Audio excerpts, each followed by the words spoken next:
भक्ति आंदोलन के जो प्रमुख संत हैं उनमें जो सबसे पहला नाम आता है वो है रामानुज का।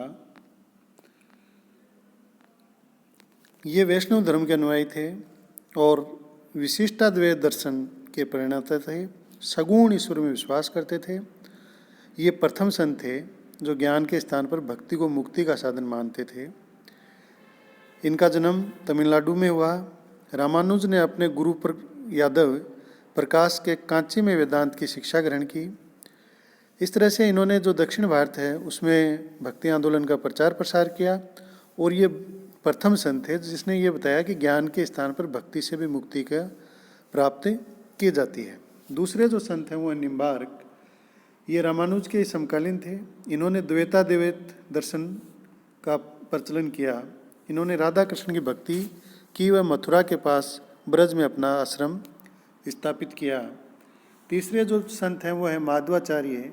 इन्होंने द्वैतवाद दर्शन का प्रतिपादन किया। वह शंकर व रामानुज के दर्शन का विरोध किया। वे लक्ष्मी नारायण के उपासक थे और दक्षिणी भारत के निवासी थे। इस प्रकार रामानुज ने विशिष्टाद्वैत, निम्बार्क ने द्वैताद्वैत और माधवाचार्य ने द्वैतवाद का प्रतिपादन किया।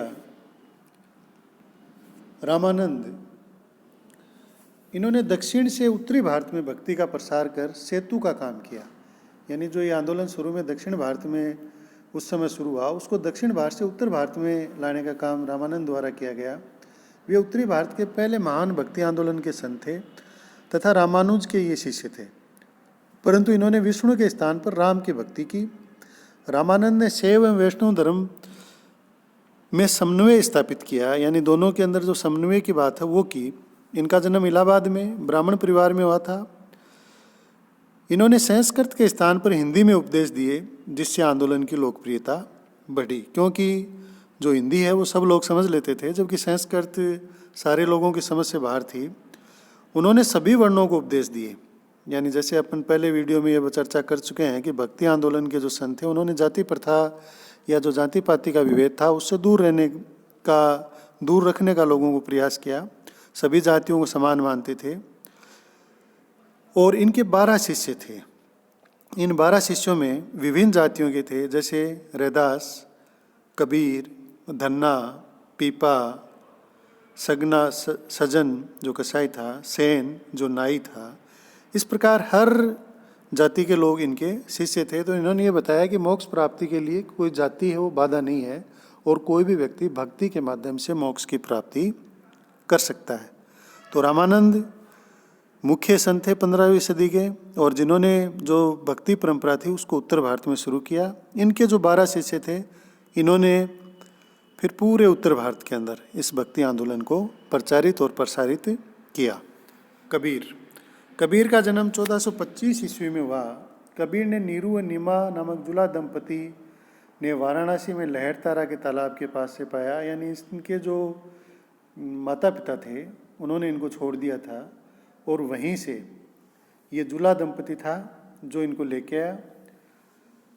कबीर अरबी भाषा का शब्द है जिसका अर्थ होता है महान। कबीर निर्गुण भक्ति संत थे। यानी जो रामानंद थे वो सगुण भक्ति को मानते थे, लेकिन उनके जो शिष्य थे कबीर वो निर्गुण भक्ति के थे। यानी उन्होंने ईश्वर का कोई रूप नहीं माना, निराकार ईश्वर को माना है। हिंदू मुस्लिम एकता के ये बात करते थे। यानी इन्होंने कहा कि हिंदू और मुस्लिमों में कोई फ़र्क नहीं है, सब एक जैसे हैं। इन्होंने मूर्ति पूजा, जात पात, छुआछूत आदि का विरोध किया। यानी दोनों धर्मों के अंदर जितनी भी बुराइयां थी, पाखंड थे, आडंबर थे, कर्मकांड थे, उन सब का इन्होंने विरोध किया। कबीर गृहस्थ संत थे तथा तत्कालीन सामाजिक व्यवस्था के कटु आलोचक थे। कबीर की शिक्षाएं बीजक में संग्रहित हैं। कबीर की मृत्यु मगहर में हुई। मलूकदास कबीर के प्रमुख अनुयायी थे। इनका जन्म इलाहाबाद में खत्री परिवार में हुआ था। इस प्रकार कबीर एक उस समय के क्रांतिकारी संत थे जिन्होंने दोनों ही धर्मों की बात की और दोनों ही धर्मों के अंदर जो बुराइयां थी, जो पाखंड थे, जो कर्मकांड थे, उनका विरोध किया। रविदास के भजन गुरु ग्रंथ साहिब में संग्रहित हैं। ये भी रामानंद के शिष्य थे, निम्न जाति से आते थे। इनका जन्म वाराणसी में हुआ था और इन्होंने भी भक्ति परंपरा को आगे बढ़ाया। गुरु नानक, इनका जन्म 1469 में तलवंडी पंजाब पाकिस्तान के खत्री परिवार में हुआ। यह भी कबीर की भांति निर्गुण ईश्वर के उपासक थे, यानी ईश्वर एक ही है, उसका कोई रूप रंग नहीं है, तथा जाति पाति आडंबरों में विश्वास नहीं करते थे। मूर्ति पूजा, तीर्थ यात्रा आदि के भी विरोधी थे, यानी इन्होंने भी मूर्ति पूजा, तीर्थ यात्रा का विरोध किया। निर्गुण ईश्वर को वो अकाल पुरुष के नाम से पूजा करते थे, यानी जो निर्गुण ईश्वर था उसको इन्होंने अकाल पुरुष कहा। तो जितने भी इस समय के संत हुए हैं, जैसा अपन पहले पढ़ चुके हैं कि इन्होंने ये कहा है कि ईश्वर के नाम अलग हैं लेकिन वो है एक ही, उसको विभिन्न व्यक्ति अलग अलग नामों से पूजते हैं। दादू 1544 ईस्वी में इनका जन्म हुआ। दादू दयाल निर्गुण भक्ति परंपरा के संत थे। इनका जन्म 1544 में अहमदाबाद में हुआ। कुछ विद्वान उन्हें ब्राह्मण कुछ जुला परिवार के मानते हैं। ये कबीर के सर्वश्रेष्ठ शिष्यों में थे। राजस्थान के नरैना में इनकी मुख्य गद्दी है। इस मत को मानने वाले राजस्थान के अंदर मिलते हैं मुख्यतः। दादू ने भी मूर्ति पूजा, जाति प्रथा व कर्मकांड का विरोध किया। बाद में दादू पंथ की 5 शाखाएं हो गई और ये शाखाएं थी खालसा, विरक्त, उत्तरोध, खाकी, नागा। अकबर ने दादू को धार्मिक चर्चा के लिए एक बार फतेहपुर सीकरी भी बुलाया था। दादू पंथ के जो सत्संग स्थल हैं उनको अलख दरीबा के नाम से जाना जाता है। और दादू की जो शिष्य परंपरा थी उसमें 152 मुख्य शिष्य माने जाते हैं, जिनमें से 100 एकांतवासी थे। शेष 52 शिष्य 52 स्तंभ कहलाने लगे तथा 52 स्थानों पर दादू द्वारे बनाए गए। इस तरह से दादू दयाल ने भी निर्गुण भक्ति की परंपरा को आगे बढ़ाया। चैतन्य महाप्रभु का जन्म 1486 में नदिया गांव में ब्राह्मण परिवार में हुआ और शिक्षा पूरी करने के बाद में इन्होंने विद्यासागर की उपाधि की। बंगाल के अंदर गौड़ीय वैष्णव धर्म की इन्होंने स्थापना की और भेदाभेद संप्रदाय भी इनके द्वारा चलाया गया। तो ये भी एक प्रमुख संत थे जिन्होंने भक्ति पर बल दिया, प्रेम और भक्ति पर बल दिया। भक्ति गीतों को रचा मीराबाई भक्ति काल की महान महिला संत थी। इनका जन्म कुड़की मेड़ता में हुआ। इनके पिता राजा रतन सिंह राठौर थे। इनका विवाह राणा सांगा के पुत्र भोजराज से हुआ और भोजराज की मृत्यु के बाद ये कृष्ण भक्ति में लीन हो गई, यानी सगुण भक्ति परंपरा की महान संत थी। कृष्ण को अपना पति माना तथा राजस्थानी तथा ब्रज भाषा में गीतों की रचना की। सूरदास ये अकबर व जहांगीर के समकालीन थे तथा जन्म से ही अंधे थे। सगुण भक्ति के उपासक थे। कृष्ण की भक्ति किया करते थे। इन्होंने ब्रज भाषा में सूर सागर, सूर सुरावली तथा साहित्य लहरी की रचना की। तुलसीदास ये भी सगुण भक्ति को मानने वाले थे और इन्होंने राम की पूजा की।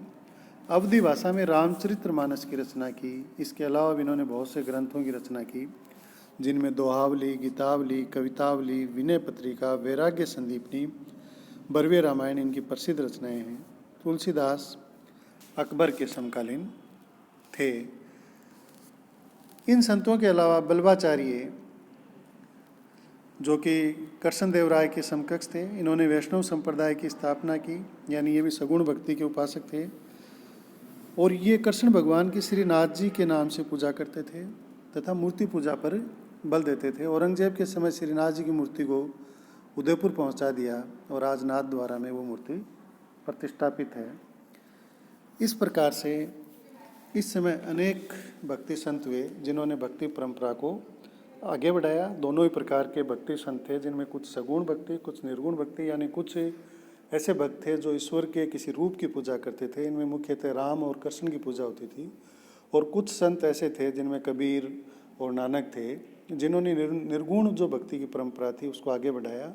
इन्होंने कहा कि ईश्वर का कोई रूप नहीं होता और उसकी पूजा ये लोग करते थे। इन सभी ने जाति प्रथा का विरोध किया और विभिन्न जातियों में समन्वय का प्रयास भी किया। धन्यवाद।